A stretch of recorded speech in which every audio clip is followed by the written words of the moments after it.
यकीन माने आप एमआरआई कराएं वही मोरा खराब निकलेगा, जो आप उसको प्रेस करेंगे ना, जो पेन करेगा वही खराब निकलता है। अब ये सिखाने वाली देखें ना आपको अल्लाह की ज़ात है। तो इसलिए ये इस अफरोज़म की जो इंटेंशन है, ये इसकी जो सोल है, इसको आप ना भूलें।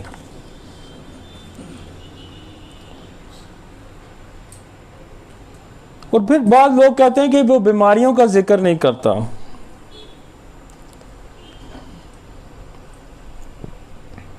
और वो कहते हैं असल शफा, अफरोज़म नंबर 2 है, असल शफा जल्दी नरमी से मुस्तकिल सेहत की बहाली है या बीमारी का मुकम्मल कलील मुद्दत में एतमाद से बगैर किसी नुकसान के और आसान काबिल फ़हम असूलों पर मबनी है।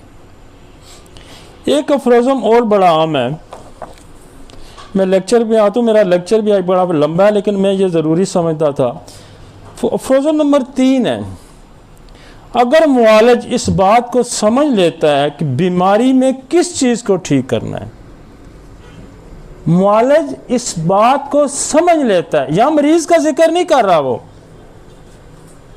मुआलिज इस बात को समझ लेता है कि बीमारी मर्ज में किस चीज़ को ठीक करना है, उस बीमारी की वजह क्या है, मतलब किस चीज़ को ठीक करना है। जिक्र मरीज का नहीं कर रहा, वो बीमारी का कर रहा है। और ये कहना चाहिए कि हर इनफरादी बीमारी का इल्म अलामात, अगर वो ये समझ लेता है कि दवा में क्या शफायत है,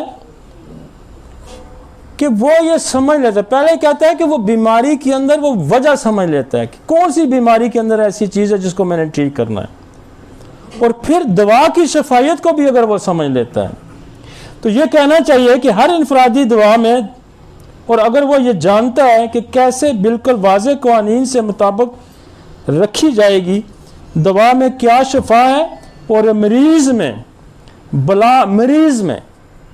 बलाशुबा क्या बीमारी है, मरीज़ में बलाशुबा किसी शुबे की जहाँ गुंजाइश नहीं दे रहा, नो डाउट क्या बीमारी है, बीमारी क्या है।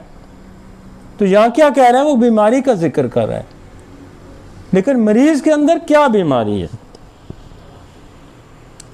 ताकि शफा वाक़या हो, इसके सामने जो केस हो, इसके लिए ऐसी दवा का इंतखाब जो अमल में सबसे मौजू हो, दवा की तैयारी का तरीका और इसकी मतलूबा मिकदार और दवा के दौराने का वक्त, और आखिर में हर केस में शफा में हायल रुकावटें, जिसका मैं अक्सर जिक्र करता हूँ कि बेहतरीन मुआलिज वो है जो ऑब्स्ट्रक्शन रिमूव करना जानता हो। वो रुकावटें क्या हैं? वो रुकावटें मियाज़मेटिक हो सकती हैं, वो रुकावटें उसके रहन सहन का हो सकता है, उसकी आदत हो सकती हैं।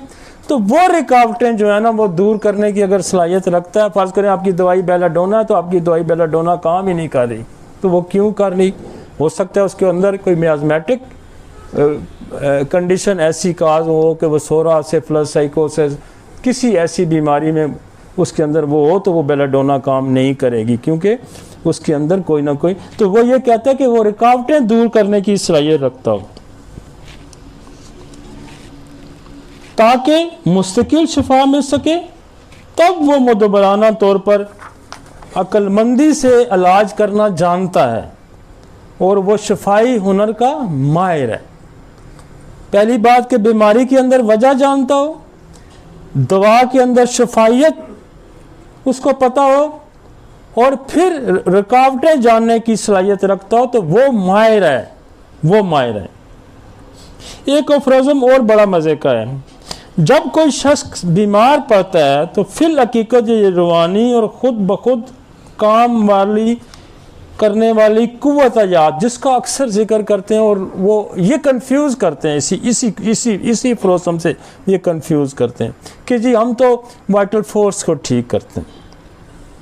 ठीक है, हम भी कहते हैं हम वाइटल फोर्स को ठीक करते हैं, लेकिन इस अफरोज़म में वो ये कहता है जो जिस्म के हर ज़र्रा में मौजूद है, जो जिस्म के हर ज़रा ऑर्गेनिज्म। व्हाट इज़ द ज़रा क्या है? एक सेल है, सेल के अंदर एक डीएनए और डीएनए के अंदर जो जीन वाकया या क्रोमो, दिस इज द जर्रा, दिस इज द ऑर्गेनिज्म। वो कहता है हर जर्रे में वाइटल फोर्स मौजूद है। जिंदगी की मुखालफ ताकत यानी बीमारी से मुतासर होती है। जिंदगी की मुखालफ ताकत, जिंदगी की मुखालफ ताकत वो क्या कह रहा है कि उसकी एक रीजन बता रहा है, क्या बीमारी से मुतासर होती है।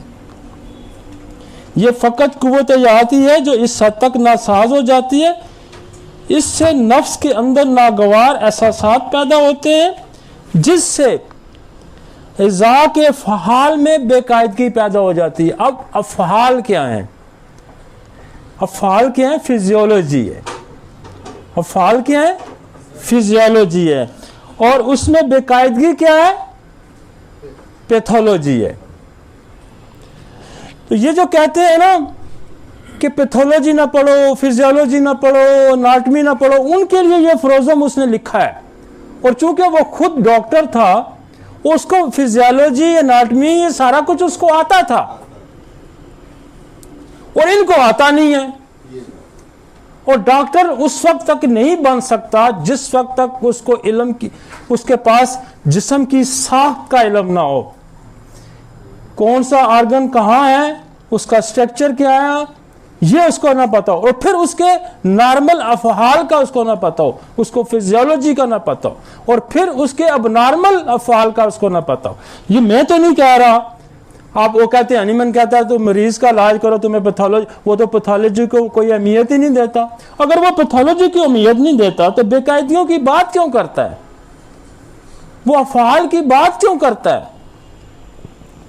इसी को हम बीमारी के नाम से, इसी को हम बीमारी के नाम से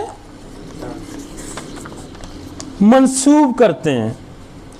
चूंकि बीमारी बजाते खुद नहीं दिखाई देती, ना दिखाई देने वाली ताकत है, इसलिए सिर्फ इस हालत में ही मालूम किया जा सकता है जब ये निज़ाम जिस्म पर असर करके इसके अज़ा के एहसासात और अफ़हाल में बेकायदगी पैदा करती है। हम बीमारी को कैसे पहचानते हैं कि बीमारी एक नॉर्मल बंदा है, वो आके कहता है जी मैं तो बिल्कुल सही था, मेरे सर में दर्द शुरू हो गया, तो ये इजहार है बीमारी का, ये अलामात इजहार है बीमारी के। जो इस बीमारी के ज़ेरे असर आते हैं और जिन अज़ा की बेकायदियों को मालिज देख सकता है, या यूँ कहना चाहिए कि बीमारी सिर्फ इसकी अलामात से पहचानी जाती है, वरना यह किसी दूसरे तरीके से मालूम नहीं की जा सकती। अब ये अलामात का चक्कर यहाँ आके फंस जाता है कि जी हम अलामात का इलाज करते। ओ भाई मेरे, वो कह रहा है कि बीमारी जो है डिजीज मैनिफेस्ट या और एक्सप्रेस थ्रू द सिम्टम। आप उस बीमारी को जानने की कोशिश करें कि अब सर दर्द की 1000 वजूहात हो सकती हैं। फर्ज करो ब्लड प्रेशर उसको हो जाता है तो उसको भी सर दर्द होगा, उसकी नज़र कमज़ोर होगी तो उसको भी सर दर्द होगा, सर पे चोट लगेगी तो फिर भी सर दर्द होगा, ब्रेन के अंदर ट्यूमर है तो फिर भी सर दर्द होगा। तो आप तो सर दर्द की अलामत की बात कर रहे हैं, तो अलामत के पीछे कहानियां तो डिफरेंट हैं। नींद नहीं आई तो फिर सर दर्द है, कॉन्स्टिपेशन है फिर सर दर्द है, टेंशन है तो फिर सर दर्द है। तो इसीलिए कह रहा है कि बेहतरीन वाला जो है कि जो बीमारी के अंदर सबब ढूंढे, पॉजिटिव फैक्टर की बात कर रहा है। आप किस चक्कर में लोगों को डाल रहे हैं? आप कहते हैं वो फिजियोलॉजी की भी बात कर रहा है, वो पैथोलॉजी की भी बात कर रहा है, वो साख्त की भी बात कर रहा है, और वो कहता है वाइटल फोर्स मुतासर किससे होती है? बीमारी से होती है।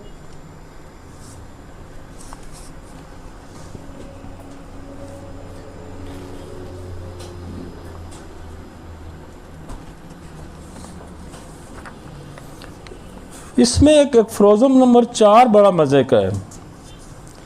इस तरह अगर वो सेहत बहाल करने का माहिर है, सेहत बहाल करने का माहिर है, मतलब डॉक्टर बड़ा माहिर डॉक्टर है, तो वो ये जानता है, तो वो ये जानता है कौन सी चीज सेहत खराब करती है